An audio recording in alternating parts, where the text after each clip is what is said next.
much. We will continue our conversation now and get some more analysis from the guests joining us. Skyping in from Akron, Ohio, the pollster from Zogby Analytics, John Zogby. John, of course, also the author of the book First Globals, Understanding, Managing, and Unleashing Our Millennial Generation.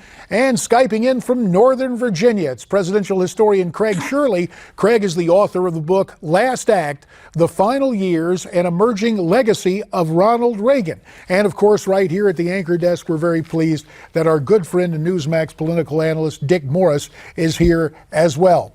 John Zogby, we'll take it in reverse alphabetical order and begin with Z. I am interested in your take tonight on what we have seen thus far on Super Tuesday. Any surprises to you? Maybe a little surprise in Virginia. We'll have to see. Marco Rubio has to win somewhere, not come close. You know, no 3-2, 4-2, 2-2-2s. He's got to be number one somewhere. One thing about Virginia, those suburban vote does come in later, so this can tighten up, and who knows, he could win. Other than that, it's going to be a huge night for Donald Trump, not unexpected. Craig Shirley, let me turn to you because you presumably are a Virginia Republican voter. And just in the last segment, we had the chairman of the Virginia GOP, John Whitbeck. And I got to tell you, Chairman Whitbeck sounded for all the world, Craig, as if he wants to see a brokered convention. Is the hostility toward Donald Trump palpable there in those areas of Virginia on the beltway surrounding Washington, D.C.? Well, where I voted this morning, it wasn't so, but where my wife voted this afternoon in a different precinct, it was much more. There was a lot of Rubio supporters there, a lot of John Kasich supporters, less Trump supporters. But as Donald Trump goes down the road, is that the opposition is just going to build. It's not going to dissipate. Not until he gets to Cleveland and actually wins a first ballot nomination. You know, there's more conference calls going on than you can shake a stick at. You know, Republican donors getting together, throwing up money to stop Trump, you know, derail Trump, slow down Trump, whatever. But the fact of the matter is that John's right. This is a very good night for Donald Trump. Although I will point out is that in none of the states did he get over 50%, not yet anyway. And that is going to be at least a rationale for all the other candidates to stay in, that and getting over 20% in any given state, because then they're awarded a certain amount of delegates. So Dick Morris, Craig Shirley echoing what you said earlier, that the sticks are being sharpened as Trump becomes even more of a target. Now, you said the real concern is not so much within the party, but what Hillary Clinton and others are preparing to do in a general election campaign. Indeed, the New York Times wrote about it today, a secret plan against Trump that ain't so secret. Well, you know, it's in a presidential race is a little bit like pest control. You invent a roach spray and you spray the roaches and they all die, but then some mutate and get immune and they live to fight in the general election. And the question is, will Donald Trump mutate and develop antibodies? So far, he certainly has. But bear in mind, Trump was not under serious attack until Thursday's debate. The negative ads in Super Tuesday states started on Tuesday. The debate was Thursday. It's now Tuesday. He's been under heavy attack for 7 days and fierce attack for 5 days. Now that he's winning everything, he's going to be under fiercer attack and greater scrutiny from the free media, the paid media, and his opponents. And that's going to really test him in a way that he's not yet really been tested. The other thing that I want to point out is that at the moment, Rubio still has not won any place, and he has to win someplace. Cruz also has to win someplace, and that better be Texas. But if Cruz wins Texas, and the exit poll that John Bachman just spoke of hints at a Cruz win, because shares my values was Cruz's best attribute, then I think he may have passed that test. And since you mentioned that and taking a look at exit polling, let's turn to our pollster on this panel, John Zogby. John, when it comes to the art and science of polling, most polls showed Donald Trump with a decisive lead in most of these states. Anything you have seen in the polling tonight, anything that might be an outlier or might go against the grain that you think we ought to take a closer look at? Yep, probably again to repeat Virginia. We didn't have any recent polling in Minnesota.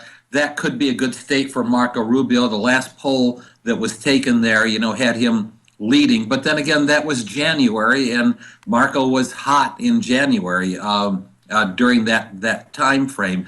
Marco has the endorsement of Norm Coleman up there, and also Tim Pawlenty. But that could be the kiss of death as well. I don't know. I don't see any other scenario coming out of this evening than just a huge Trump victory. Even with Cruz winning in Texas, those exit polls are showing it very, very close. And there's a 20% threshold in Texas, meaning that Cruz could win it, not win it really commandingly, but then three guys walk out of there with a decent share of those 155 delegates. This is a huge night for Donald Trump, period. And while it is a good night for Donald Trump, Craig, Shirley, as John Zogby points out, the challenge for the junior senator from Florida is not to emphasize the last letter in his last name. He hates to be seen as Ruby O, with no victory tonight. John mentioned Minnesota. Do you think there's a real chance for Rubio there in that state tonight? Well, Minnesota has a more moderate Republican reputation than, say, Oklahoma or Texas, so there's an outside chance. Also, as John correctly pointed out, is that Virginia, because of the northern suburbs, tend to be dominated by more moderate Republicans, so he has shots there. But, let's face it, is that, Trump is not the nominee. He's not on his way to the nomination, but he's taken a big step forward tonight. Rubio probably took a step, if he did, he took a baby step. And it remains to be seen about Ted Cruz, whether or not he took a step forward or not. As we see right here, again to reiterate the projections of the various news organizations and networks, Donald Trump wins tonight. Georgia, Alabama, Tennessee in the southeast, and Massachusetts in the northeast. Dick Morris, in about a half an hour, Donald Trump is scheduled to meet the press. Half an hour to talk. No, we can't do that. We've only got a couple of minutes here. But what I'm interested in, if you were Trump tonight, coming out to meet the press for this news conference scheduled at 9 p.m., A, what should he say? B, what do you think he's going to say? Well, should he say, I can always answer. Predicting what he will say, I haven't the faintest idea. But I think that he can lay claim now to being the putative nominee. He can say, everybody else get the hell out and let's concentrate on beating Hillary, and announce that he's going to go into the remaining primaries attacking Hillary, going easy on his Republican opponents, and call on them to get out of the race and say nice things about a bunch of them, so that he's inviting them to get out of the race. That's what he should do. Donald does what Donald does. And that's what will make it entertaining when we see him here in a little less than a half an hour if he steps out to meet the press at that point in time. I just want to make one other point that gets lost tonight, and I'm going to keep repeating it. The Democratic race is not over because the FBI has not voted yet. You don't have a banner across the bottom of your screen that gives the odds of his being indicted. But in reality, the Bernie Sanders campaign is an empty vessel which can be filled with delegates if Hillary gets indicted. And rather than indicting anyone right now, we're going to get connected with someone on the other side of the world, joining us via telephone from Hong Kong.